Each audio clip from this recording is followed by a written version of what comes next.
Hello everyone and welcome to comfortable studies. मैं हूं Parul ma'am और आज मैं आपसे पूछती हूं व्हाट इज़ एमआरआई। क्या है एमआरआई और इसमें क्या होता है, कौन सी इसमें प्रॉपर्टीज़ लगती हैं और इसका यूज़ क्या है, और सीटी स्कैन और एमआरआई में क्या डिफरेंस है। तो हम में से शायद बहुत सारे स्टूडेंट्स इसको नहीं बता सकते कि अगर एग्ज़ाम में ये शॉर्ट नोट की फॉर्म में आ जाए तो भी शायद हम में से बहुत से बच्चे इसको नहीं लिख सकते। तो आज का ये वीडियो आपको इस टॉपिक पर कुछ कॉन्सेप्ट्स क्लियर करने में हेल्प करेगा। तो अगर आपने मेरे चैनल को सब्सक्राइब नहीं किया है तो कर लें, ताकि आपको इसी तरीके की आने वाली वीडियोस का नोटिफिकेशन मिल सके। सो लेट्स स्टार्ट कि व्हाट इज़ एमआरआई। होता क्या है एमआरआई? इसकी फुल फॉर्म होती है magnetic resonance imaging. Magnetic resonance imaging, जैसा कि इससे नाम से पता लग रहा है कि इसमें कुछ मैग्नेटिक फील्ड का यूज़ किया जाता है इमेज बनाने के लिए। तो कौन सी इमेज बनाने के लिए? It's a technique for obtaining images of organs for medical diagnosis without having to resort to surgery.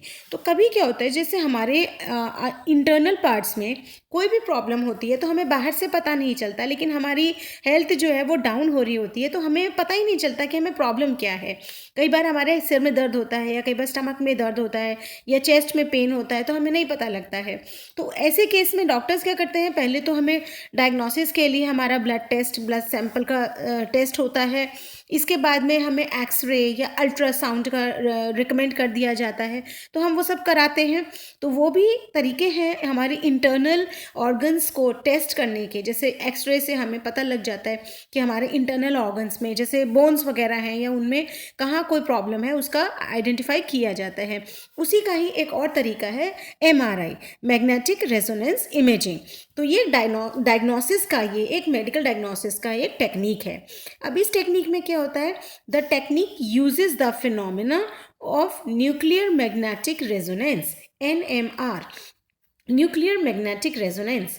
इसमें क्या होता है, through MRI it is possible to differentiate between the various types of soft tissues. अब हमारी body में जो sales होते हैं उनके ग्रुप को टिश्यूज़ कहते हैं। तो वो जो टिश्यूज़ होते हैं उनमें पर्टिकुलर कोई, मतलब बहुत माइन्यूटली ये बता सकता है कि किसी टिश्यू में कहाँ प्रॉब्लम है, जो कि अगर हम एक्सरे से करते हैं तो एक्सरे से काफ़ी ब्रॉड आता है, उसमें बहुत माइन्यूट सा डायग्नोसिस नहीं हो पाता है। This gives an edge over X ray photography. मतलब अगर हम टिश्यूज़ और सेल्स के बारे में पता कर पा रहे हैं तो वो एक्सरे में इतना बारीकी से पता नहीं चल पाता है। For obtaining the images, the property of certain substances which selectively absorb energy when irradiated by electromagnetic radiation is used।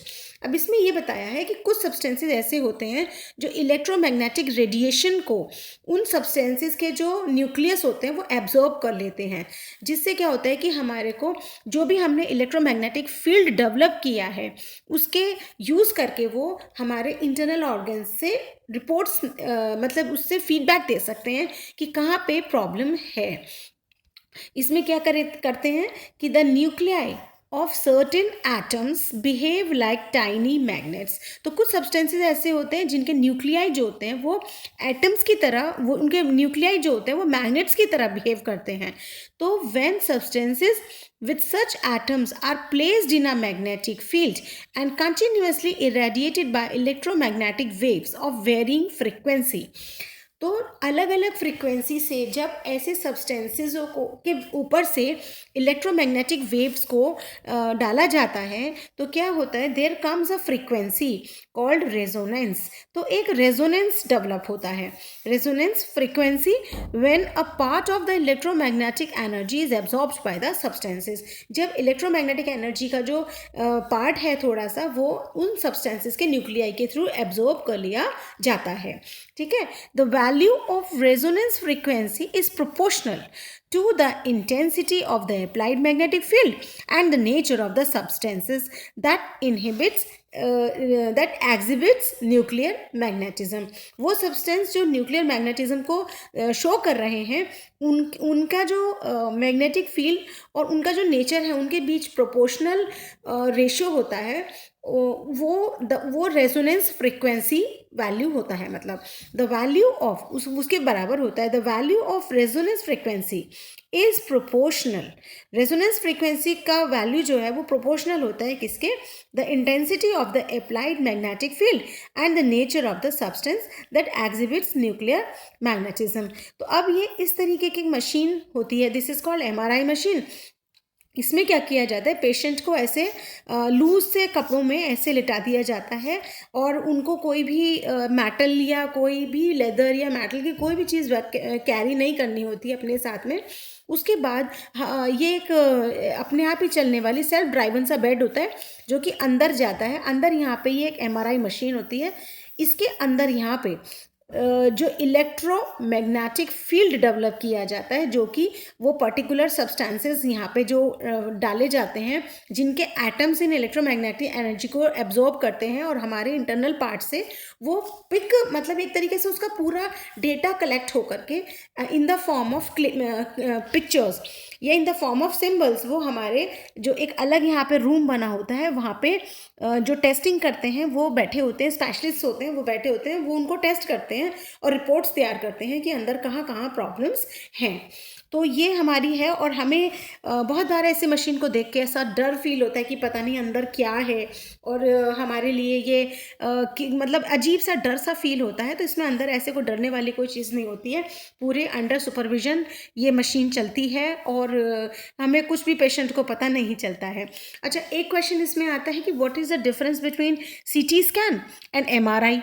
CT scan भी होता है, तो जो सीटी स्कैन है ये बेसिकली ये एक्सरेज पर बेस्ड होता है, इसमें एक्सरेज का यूज़ किया जाता है। वेयर एज एमआरआई में जो है वो इलेक्ट्रोमैग्नेटिक फील्ड और रेडियो वेव्स इनको यूज़ करके बनाया जाता है, रिपोर्ट्स तैयार करी जाती हैं।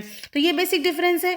और जो सीटी स्कैन होता है वो बहुत ज़्यादा डिटेल्ड नहीं होता है, बहुत बारीकी से नहीं निकालता एक एक चीज़ को, लेकिन एमआरआई बहुत ज़्यादा डिटेल्ड होता है, इसलिए कुछ एक्सपेंसिव भी होता है।